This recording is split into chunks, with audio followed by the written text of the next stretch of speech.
पटौदी की राजनीति से इस वक्त एक बड़ी खबर सामने आ रही है, जहां पूर्व विधायक सत्य प्रकाश जरावता ने पूर्व मुख्यमंत्री और केंद्रीय मंत्री मनोहर लाल खट्टर का जन्मदिन अपने कार्यालय में समर्थकों और भाजपा कार्यकर्ताओं के साथ उत्साहपूर्वक मनाया। कार्यक्रम में हवन यज्ञ, भाजपा समर्थकों की भारी मौजूदगी और राजनीतिक संदेश सब कुछ देखने को मिला। क्या यह आने वाले समय की राजनीतिक तैयारी का संकेत है? आइए देखते हैं पूरी रिपोर्ट। कार्यक्रम के दौरान भाजपा समर्थकों में खासा उत्साह देखने को मिला। देश के विभिन्न राज्यों में भाजपा के प्रदर्शन को लेकर भी कार्यकर्ताओं ने खुशी जाहिर की। विशेष रूप से असम और पश्चिम बंगाल का उल्लेख करते हुए समर्थकों ने जीत की खुशी साझा की और एक दूसरे को बधाई दी। पटौदी में आयोजित यह कार्यक्रम सिर्फ जन्मदिन समारोह नहीं, बल्कि भाजपा की स्थानीय राजनीति में सक्रियता और शक्ति प्रदर्शन के रूप में भी देखा जा रहा है।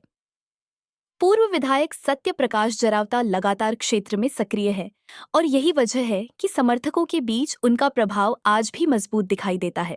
तौर पर आप लगा लीजिए बिहार को हमारे रिकॉर्ड तोड़ जीत हुई, और अब पश्चिम बंगाल में भी, असम में भी, क्योंकि भारतीय जनता पार्टी एक विजन है, एक आइडियोलॉजी है, राष्ट्र के प्रति समर्पित है और उस जो विकसित भारत का सपना है, पूरा देश चाहता है कि हमारा देश विकसित हो, और इसलिए सब आदरणीय नरेंद्र मोदी जी के साथ चलना चाहते हैं, भारतीय जनता पार्टी के साथ चलना चाहते हैं।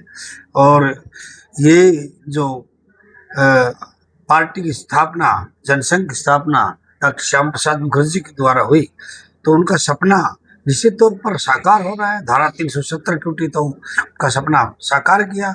अब दूसरा सपना उनका, कभी पूरे देश में कमल खुले, वो भी खिल गया। पश्चिम बंगाल में जहाँ उनकी मातृभूमि रही, कर्म भूमि रही, जन्म भूमि रही, वहाँ पर भी आदरणीय मनोहर लाल जी को पटौदी विधानसभा की तरफ से और हरियाणा भारतीय जनता पार्टी अनुसूचित जाति मोर्चा के प्रदेश अध्यक्ष होने के नाते मोर्चे की तरफ से हार्दिक शुभकामनाएं भी देता हूं।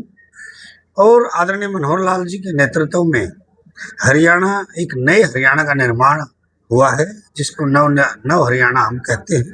आज बिना पर्ची, बिना खर्ची के जो भर्तियां हो रही है, जिस परंपरा को आगे आदरणीय नायब सिंह सैनी जी, लोकप्रिय मुख्यमंत्री, आगे बढ़ा रहे हैं, इसकी शुरुआत आदरणीय मनोहर लाल जी के नेतृत्व में हुई।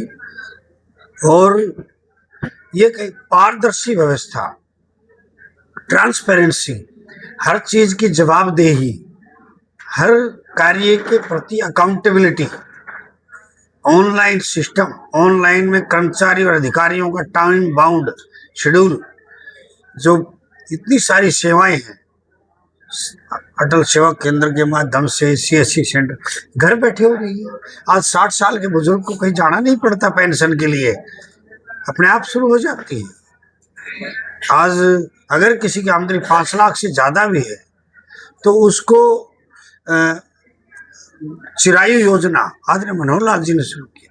दयालु योजना, दयालु योजना क्या है? कोई भी कमाने वाला घर में अगर गुजर गया, कोई भी व्यक्ति अगर गुजर जाता है, वो इररिलेवेंट ऑफ कास्ट, और उसकी फैमिली आईडी में इनकम कम है, 1,80,000 तक है, तो उसकी एज के अकॉर्डिंग उसको मुआवजा दिया जाता है। 5 लाख रुपए तक का मुआवजा अब तक बहुत लोगों को हम दिला चुके हैं। और इसकी शुरुआत सबसे पहले द्रापुर में जो मिट्टी डलने से हुई थी, उसमें शुरुआत आदरणीय मनोहर लाल जी ने की। तो एक नई चीजें, 50% हमारी मातृशक्ति के लिए रिजर्वेशन लोकसभा और पंचायतों में, पढ़ी लिखी पंचायत। ये कहे कि हरियाणा के निर्माता के अलावा मार्गदर्शक, पथ प्रदर्शक, व्यवस्था परिवर्तक आदरणीय मनोहर लाल जी रहे।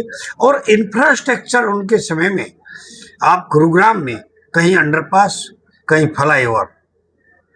एक गुरुग्राम था, जब यहाँ से गुरुग्राम सोचने के लिए हम हाईवे पर जाते थे तो तमाम फ्लाईओवर अटके पड़े थे, कहीं बने नहीं थे।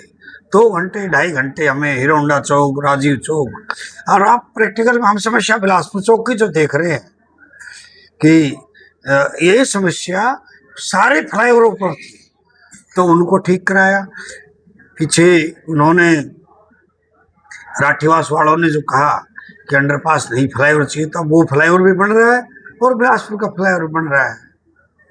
तो एक एक नहीं। और अभी ये रैली कैंसिल हो गई, अदरवाइज मुझे उम्मीद थी आदरणीय मुख्यमंत्री जी इसको एलिवेटेड फ्लाईओवर और 4 लेन की भी घोषणा उसमें करते, ऐसी मुझे पूरी उम्मीद थी, क्योंकि सब काम हुए पड़े हैं। जैसे पानी का काम सब हो गया है, उसकी शुरुआत शिलान्यास करनी है, जमीन वगैरह का भी हो गया, पॉलिटेक्निक और एनिमल हस्बेंड्री का जो ड्रामा सेंटर ताजनगर में उसका भी सब काम हो गया। तो ये सब काम देन है हमारे मुख्यमंत्री जी की और आदरणीय नायब सिंह सैनी जी की। नायब सिंह सैनी जी 24 घंटा जिनके दरवाजे आम जनता के लिए